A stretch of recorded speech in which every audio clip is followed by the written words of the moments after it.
ভারতের পানি আগ্রাসনের শিকার বন্যার্তদের জন্য আশার আলো হয়ে উঠেছে ঢাকা বিশ্ববিদ্যালয়ের টিএসসি। সকাল থেকে একটু পরপরই ট্রাক, রিকশা, ভ্যান, ঠেলাগাড়ি, সিএনজি কিংবা পায়ে হেঁটে মানুষ আসছেন। অন্যান্য ছুটির দিনের মতো এখানে মানুষের ভিড় থাকলেও কেউ ঘুরতে আসেননি। লক্ষ্মীপুর, ফেনী, নোয়াখালী, কুমিল্লা, চট্টগ্রাম সহ সারা দেশে বন্যা কবলিত মানুষের পাশে দাঁড়াতে সর্বস্তরের মানুষ টিএসসিতে আসছেন। কেউ গুঁড়োদুধ নিয়ে আসছেন, কেউ চিরা, পানি, খেজুর, ন্যাপকিন, ওষুধ ও কাপড় নিয়ে এসেছেন। এমন কোনো প্রয়োজনীয় জিনিস নেই যা টিএসসিতে আসছে না। মোবাইল ব্যাংকিং কিংবা সরাসরি এসেও টাকা দিচ্ছেন অনেকেই। শুধু টিএসসি নয়, বিশ্ববিদ্যালয়ের বিভিন্ন আবাসিক হলের শিক্ষার্থীরা মানুষের দাঁড়ে দাঁড়ে ছুটে চলছেন, সংগ্রহ করছেন ত্রাণ। একটু পরপর টিম নিয়ে চলে যাচ্ছেন তারা। তৃতীয় শ্রেণীর শিক্ষার্থী আনায়া পবিত্র ওমরার জন্য 4 বছর ধরে জমা করছিল টাকা। সেই টাকা জমা দিয়েছে রাজু ভাস্কর্যের গণত্রাণ তহবিলে।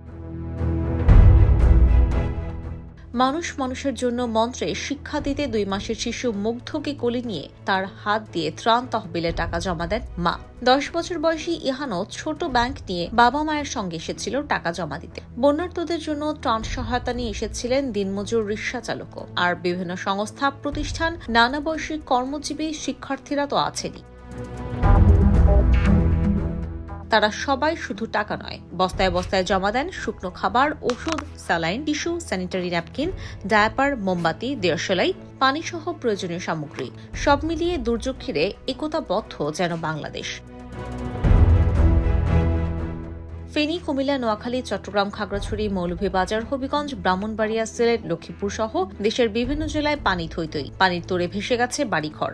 আশ্রয়কেন্দ্রে এখনো অনেকে পৌঁছাতে পারেনি। যারা পৌঁছেছেন তারা এখনো খাবার, পানি, ওষুধ, পোশাকের সমস্যায় ভুগছেন। তাদের মানবেতর জীবনের সঙ্গী কোথাও কোথাও গবাদি পশুরাও। তাদের পাশে দাঁড়াতে শুরু করেছেন মানুষ।